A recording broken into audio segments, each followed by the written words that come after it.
আপনাদের দেশে পশ্চিমবঙ্গে আমরা মাত্র নামলাম।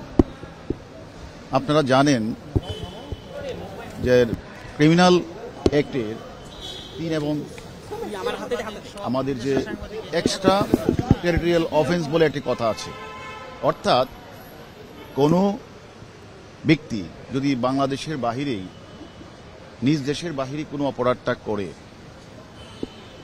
নিজ বাহিরে গিয়ে অপরাধ করলো, যদি নিজ দেশে যদি সে অপরাধটা করে তার যেমন আমরা তদন্ত করে বিচার কার্যের সম্মুখীন করতে পারি, তেমনি কিন্তু এক্সট্রা জুডিশিয়াল অফেন্সের এক্সট্রা টেরিটোরিয়াল অফেন্সের ক্ষেত্রে আমরা কিন্তু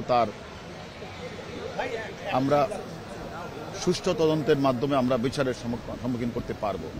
আর আপনারা জানেন আসলে আমাদের দেশের বাংলাদেশের একজন জনপ্রিয় সাংসদ আনোয়ারুল আজিম আনাস সাহেব, তাকে নৃশংসভাবে হত্যা করে গুম করার উদ্দেশ্যে পৈশাচিকভাবে তাকে টুকরা টুকরা করে তাকে দেশের মাটিতে কোথাও ফেলে দেওয়া হয়েছে। আপনারা জানেন এটার যে মাস্টার মাইন্ড, মদতদাতা এবং এটার যে বেনিফিশিয়ারি এবং এটার যে এক্সিকিউশনের যে টিমের যে প্রধান, তারা সকলেই কিন্তু বাংলাদেশে। যেহেতু ওরা বাংলাদেশে এবং আপনারা জানেন আমরা বাংলাদেশেও একটি মামলা রুজু হয়েছে, 364 দ্বারা একটি মামলা রুজু হয়েছে অপহরণ। এখন এই ক্রাইমটা কিন্তু এক দেশে বাংলাদেশে তার প্ল্যান হয়েছে, প্ল্যান অনুযায়ী সে এখানে এসে পশ্চিমবঙ্গে কলকাতায় এসে সে প্ল্যানটা বাস্তবায়ন করেছে, অর্থাৎ তাকে হত্যা করে লাশ গুম করার জন্য তার অংশবিশেষ বিভিন্ন জায়গায় ফেলে দেওয়া হয়েছে। এখন আমাদের মূল কাজটা হচ্ছে ক্রিমিনাল প্রসিডিউর অনুযায়ী অপরাধের যেখান থেকে শুরু হয় এবং সেখান শেষ হয়, সেই হিসাবে তদন্তকারী দলকে দুটি স্থানেই পরিদর্শন করতে হয়। তার প্রেক্ষিতে আপনারা জানেন যে আমরা আজকে পশ্চিমবঙ্গে এসেছি।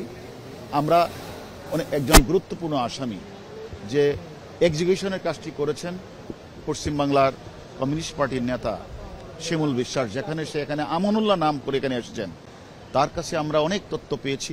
এমনকি আপনাদের কলকাতা পুলিশ এবং আমাদের বাংলাদেশ পুলিশ, আমরা উভয় পক্ষই কিন্তু আমরা অনেক তথ্য আমরা আদান প্রদান করেছি। আমরা মনে করি এই কলকাতা পুলিশের কাছে আমরা এসেছি, আমরা তাদের কাছে সহযোগিতা চাইব। ওই যে আমাদের দেশের আসামি যে কথাগুলি বলেছেন যে কোথায় সিসিটিভি ফুটেজগুলিতে সে কোন কোন স্থানে গিয়েছেন, এগুলি একটু আমরা যাচাই বাছাই করবো, পিওস্থলে গিয়ে সেখানে সিসিটিভিগুলি দেখব। সেটা আমরা এই দেশের পুলিশের সহযোগিতার মাধ্যমে আমরা মনে করি হত্যাকারীদের যে ওই যে কথাটা আপনি বলছেন অ্যাকচুয়ালি প্রকৃত মোটিভটা কি সেটা আমরা খুঁজে বের করব।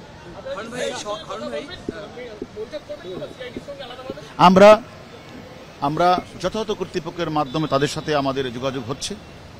আমরা তাদের সাথে, যেহেতু এখানকার পুলিশ আপনারা জানেন 3 দিন যাবৎ বাংলাদেশে আমাদের আসামির সাথে তারা একেবারে সামনাসামনি কথা বলেছে। আমরাও কলকাতা পুলিশ, বিশেষ করে সিআইডির কাছে আমরা অনুমতি চাইব যে আমরাও তার সাথে কথা বললে হয়তোবা ওই আসামি যে তথ্যগুলি আমাদেরকে দিয়েছে সেই তথ্যগুলি যাচাই বাছাই করা এবং হত্যাকাণ্ডে ব্যবহৃত বিভিন্ন স্থানগুলি যে কথা বলেছে সেগুলি আমরা তাদের সহযোগিতায় স্থানগুলি পরিদর্শন করব। এবং আপনারা জানেন তার লাশ এখনো আমার জানা মতে এখনো উদ্ধার হয় নাই। এখন আমরা ওনাদেরকে কোনোভাবে তাদের সাথে থেকে আমরা পুরো লাশ অথবা অংশবিশেষ আমরা উদ্ধার করতে পারি কিনা আমরা তাদের কাজে সহযোগিতা করার চেষ্টা করব। না, আপনারা এটা জানেন যে এখানে আখতারুজ্জামান সে তো আসলে এখানে সে তো মাস্টার মাইন্ড, পরিকল্পনাকারী, বেনিফিশিয়ারি, মদতদাতা। এখন সে তো এখানে থেকে 10 তারিখে চলে যায়। সে যে এক্সিকিউশন গ্রুপের নেতা যে শিমুল বিশ্বাস, যেখানে সে আমানুল্লাহ নাম দিয়ে এসেছিল, তার উপরে সমস্ত দায়িত্ব অর্পণ করে সে বাংলাদেশ থেকে আবার দিল্লি থেকে কাঠমান্ডু হয়ে দুবাই হয়ে হয়তোবা উনি ইউএসএ চলে গিয়েছে।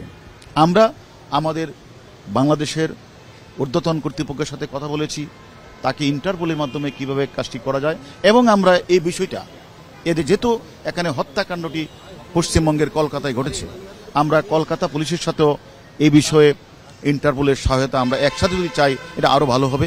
সেই জন্য আমরা কলকাতা পুলিশের সাথে এই বিষয়ে কথা বলবো। ভাই 3 দিনও বডি পাওয়া গেল না, আপনারা 3 জনকে ইন্টারোগেশন করেছেন, তারা কি বলেছে? মানে এখান থেকে মিসগাইড করা হচ্ছে, জিহাদকে নিয়ে ঘুরে দেখানো হচ্ছে যে কোথায় কোথায় হচ্ছে, আপনারা ইন্টারোগেশনে কিছু পেয়েছে যে কোথায় ফেলা হয়েছে? আসলে দেখেন, যেহেতু মানে তাকে হত্যা করে গুম করার উদ্দেশ্যে পৈশাচিকভাবে কুচি কুচি করে লাশটা কোথাও না কোথাও ফেলে দেওয়া হয়েছে, এটা আমরা জানি, আমরা ওইখান থেকে এটা দেখেছি। তারা তাদের পক্ষের যে আসামি যাকে গ্রেপ্তার করছে তাকে নিয়ে কলকাতার সিআইডি অনেক কাজ করছেন, অনেক দূরে এগিয়েছেন। আমার বিশ্বাস দ্রুত সম্ভবই আপনারা তার তথ্যটা পেয়ে যাবেন।